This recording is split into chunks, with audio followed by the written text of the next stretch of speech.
হ্যাঁ বন্ধুরা, চলেন জেমিনিরে আমার দ্বিতীয় প্রশ্নটি করি এবং শুনি জেমিনি কি বলে। আমি আমার দ্বিতীয় প্রশ্নটি করছি, যখন পৃথিবী সৃষ্টি হয়নি, সময় সৃষ্টি হয়নি, তখন সৃষ্টিকর্তা কোথায় ছিলেন?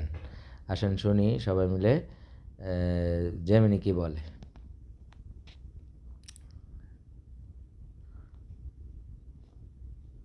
শুরু হয়েছে। মহাবিশ্ব, সময় এবং সৃষ্টিকর্তার অস্তিত্ব নিয়ে এই প্রশ্নটি যতটা বৈজ্ঞানিক ততটাই দার্শনিক। যখন আমরা কোথায় বা কখন শব্দগুলো ব্যবহার করি, তখন আমরা মূলত স্থান, স্পেস এবং সময়, টাইমের প্রেক্ষাপটে কথা বলি। কিন্তু আধুনিক পদার্থবিজ্ঞান এবং ধর্মতত্ত্ব অনুযায়ী এই ধারণাগুলো বিশ্লেষণ করলে উত্তরটি বেশ গভীর হয়। সময় ও স্থানের ঊর্ধ্বে, বিয়ন্ড স্পেস অ্যান্ড টাইম। পদার্থবিজ্ঞানের বিগ ব্যাং তত্ত্ব অনুযায়ী মহাবিশ্ব সৃষ্টির সাথেই সময় এবং স্থানের সৃষ্টি হয়েছে। এর আগে সময় বলে কিছু ছিল না। স্টিফেন হকিংয়ের ভাষায়, মহাবিশ্ব সৃষ্টির আগের মুহূর্ত নিয়ে প্রশ্ন করা অনেকটা উত্তর মেরুতে দাঁড়িয়ে আরও উত্তরে যাওয়ার রাস্তা খোঁজোর মতো, কারণ সেখানে উত্তর বলে আর কোনো দিক নেই। ধর্মতাত্ত্বিক এবং দার্শনিক দৃষ্টিকোণ থেকে সৃষ্টিকর্তাকে সময় ও স্থানের স্পেস টাইম স্রষ্টা হিসেবে বিবেচনা করা হয়। যদি তিনি নিজেই সময় সৃষ্টি করেন, তবে তিনি সময়ের সীমাবদ্ধতায় আটকে থাকেন না। অর্থাৎ তিনি অনাদি, যার কোনো শুরু নেই। তিনি কোনো নির্দিষ্ট জায়গায় ছিলেন না, কারণ জায়গা বা স্থান তখন সৃষ্টিই হয়নি। তিনি তার নিজস্ব সত্তায় বিদ্যমান ছিলেন, যা আমাদের ত্রিমাত্রিক মস্তিষ্কের পক্ষে কল্পনা করা কঠিন।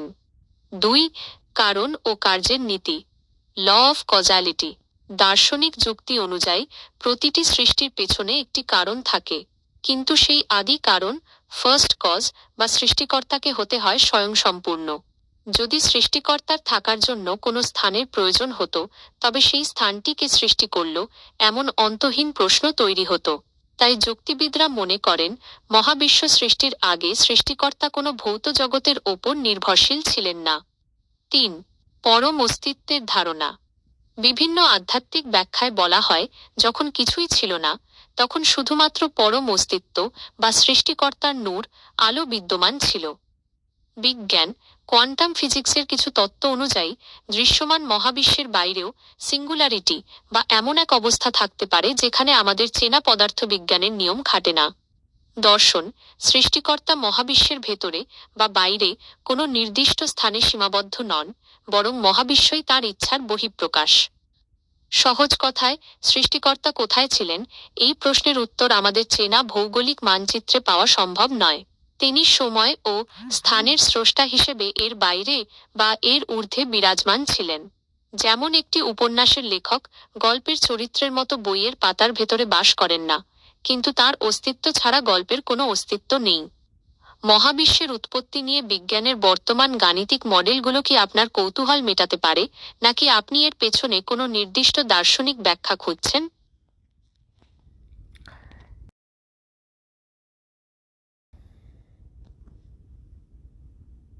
আপনার প্রশ্নটি বেশ চমৎকার। বিজ্ঞানের দৃষ্টিভঙ্গিতে সৃষ্টিকর্তা সৃষ্টির আগে কোথায় ছিলেন বা সৃষ্টির আগের মুহূর্ত কেমন ছিল তা বুঝতে হলে আমাদের মহাশূন্য, স্পেস এবং সময়, টাইম সম্পর্কে বিজ্ঞানের ধারণাটি বুঝতে হবে। আধুনিক বিজ্ঞান, বিশেষ করে পদার্থবিজ্ঞান, এই বিষয়ে যা বলে তা নিচে সহজভাবে তুলে ধরা হলো। সময় ও স্থানের শুরু, the beginning of speech time. আইনস্টাইনের জেনারেল থিওরি অফ রিলেটিভিটি অনুযায়ী সময় এবং স্থান আলাদা কোনো কিছু নয়, এরা একে অপরের সাথে মিশে আছে।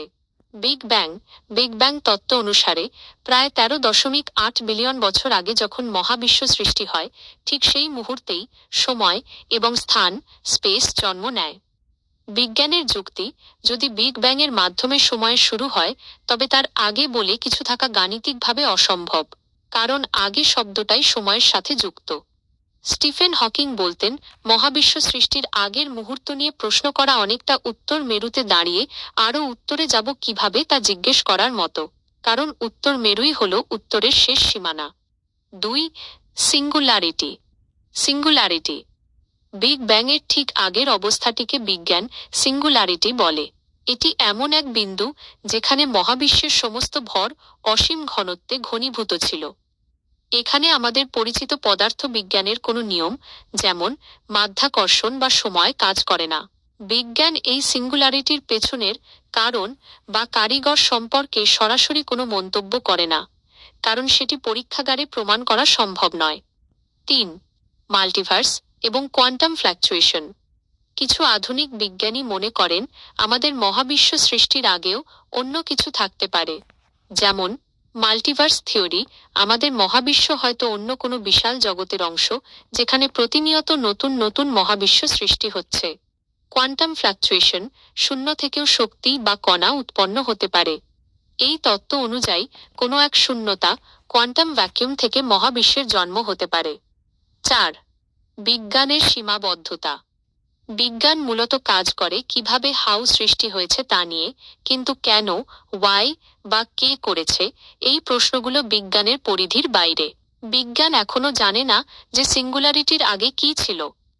অনেক বিজ্ঞানীর মতে, যদি কোনো সৃষ্টিকর্তা থেকে থাকেন, তবে তিনি অবশ্যই এই সময় এবং স্থানের ডাইমেনশন বাইরের কেউ, কারণ যিনি ঘর বানান তিনি ঘরের দেয়ালের ভেতরে সীমাবদ্ধ থাকেন না। সারসংক্ষেপ, বিজ্ঞান বলে আমাদের চেনা সময় এবং স্থান মহাবিশ্ব সৃষ্টির সাথে সাথে শুরু হয়েছে। তাই এর আগে সৃষ্টিকর্তা কোথায় ছিলেন, সেই কোথায়, স্থান এবং কখন, সময় শব্দ দুটি বিজ্ঞানের ভাষায় তখন অস্তিত্বহীন ছিল। আপনি কি মহাবিশ্বের এই সিঙ্গুলারিটি বা বিগ ব্যাং থিওরি সম্পর্কে আরও বিস্তারিত কিছু জানতে চান? বন্ধুরা, প্রশ্নের উত্তর কিন্তু ডিপ্লোম্যাটিক হয়ে গেল, আপনারা চিন্তা করেন।